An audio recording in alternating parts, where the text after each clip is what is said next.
Hi guys, welcome to SL Odia Blog. ତ ମୋର ସକାଳର ରୁଟିନ୍ ଆଇସିଂ ପାଣିରେ ମୁହଁକୁ ଡିପ୍ କରିବା।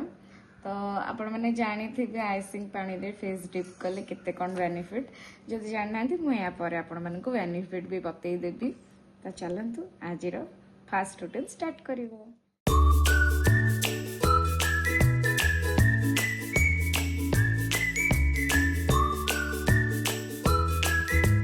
आइसिंग कला पर मु आइस रोल मो फेस रे यूज करे तो देखिए चलते सब एमती सर्कुलर मोशन रे ही करेंगे जदि आपण मानकर किसी पैच थी मो फेस रे भी आगे बहुत सारा पैच थिला जेहेतु बहुत समय आमको खरा तो बहुत सारा फेस मोर पैच पड़ जाइला जेहेतु मोर थोड़े मेकअप रिएक्शन करथिला तो सेति टिके गोटे गोटे जगह पैच हो जाइला तो ये सब करके टिके फेस ऑलमोस्ट पाखापाखि ठीक है ओ करंट टाइप कला परे तो एबे यूज करबा टोनर मु यूज करे प्लाम रो राइस वाटर नाइसिनामाइड 3% टोनर एटा बहुत ही भलो काम करे मो फेस रे तो ताके अप्लाई करतबा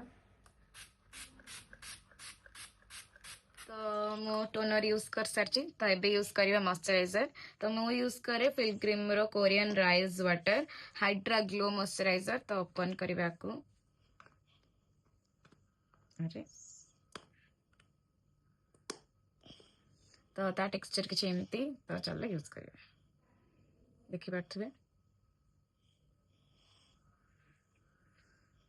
तो ये फेस रे ब्लेंड करें तो मॉइस्चराइजर यूज कला परे एबे बारी होची सनस्क्रीन रो तो मु यूज करे ए सनस्क्रीन टा डॉट एंड के skin care strawberry due tinted sunscreen जहाँ को आपन डेली बेसिकली यूज करि परिबे एथिरा अछि SPF 50 PA+++ चलंती यूज करिवा तो सनस्क्रीन नहीं जिबा तापर ताको एमती करि दबा स्मच देन अप्लाई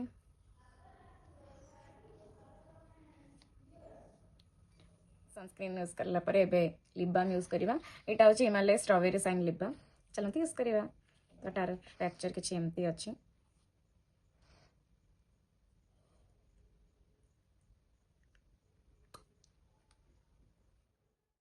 तो यही सब पर मुझे किसी ब्लॉग बन पार नी आप मोर डे केयर रूटीन देखिए ये आम इलिश माछ भजा हो देखिपे ये सब भजा हो रही आलू कटा हो रही मैंने आपण मैंने बुझीपारे कौन हाँक जाए हलदी गुला होच रही चिंगुड़ भी रही सेपटे मसला भी प्रिपेयर होलमोस्ट सब जिनस रही तेल पड़ला आलू टी भाजीगला टमाटो पड़ा टमाटो को आम टमाटो आलू हल्का आम फ्राए करवा कहीं यहाँ हूँ आप गोटे न्यू टाइप रोसिया सॉरी रोसई जोटा कि बालेश्वरी हुए तापर ये हल्दी पकईदे लुणटा आलू टाइम ही पकई थे सहीटा मुझे कहूँ भूल जाइली तापर ये ऐड करवा आम मसला ये पड़े अदा रसुण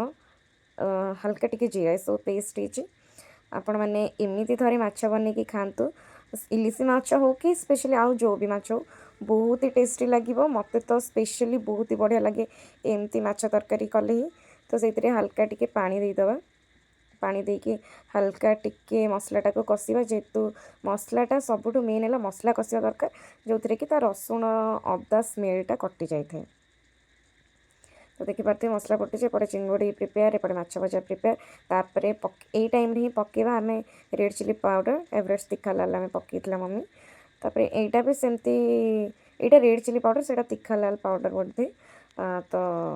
सॉरी काश्मीरी रेड चिली यहाँ से तीखा लाल पाउडर सॉरी तो जब किसी भूल होता है तो सॉरी तो ताको हल्का टे कषिदेवा टमाटो गुड़ाक हल्का टे मैश करदेवा तो मसलार टेक्चर आपण मैंने देखिपे केते बढ़िया देखा जाऊँगी मत तो देखिकी मुहर पानी आस जाऊँपर हल्का टे से पानी देदेवा कहीं ये पानीटा फुटिले ही आम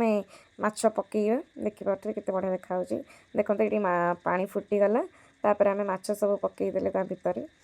आउ टिके समय फुटिला पर ये सब रेडी हो खायापी सतरे कथारे जमती ना चाकरी कर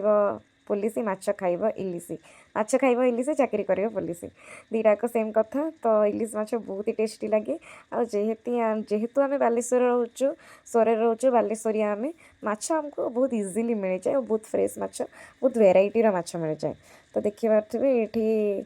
ऑलमोस्ट तरकारी हो गला देखंतु ऑलमोस्ट प्रिपेयर हो गला तरकारी एटी तरकारी फाइनल लुक जेहेतु लाइट टिके कम अच्छे आपण मैंने एडजस्ट करदेवे जेहेतु आमर करेन्ट ना इन्वर्टर चलने को पड़े इन्वर्टर के समय चार्ज रखे आपने जानते से लाइटिंग प्रॉब्लम तो ये हाय गाइस तो आपण मानक काली कही ब्लॉग करेंगे बोली आज मुझे किसी ब्लॉग शूट करें आपण मानक निहाती भल लगे आपण मैंने टी समय पूर्व देखिले मुझे इलिश माछ भात खाई शोयापाई पलि आसिले तो शोवा आगे भाविली ब्लॉगटा कहीं अधूरा रहा कंप्लीट कर दिए निहाती आपण मानक ब्लॉगटी भल लगे कहीं मो स्किन केयर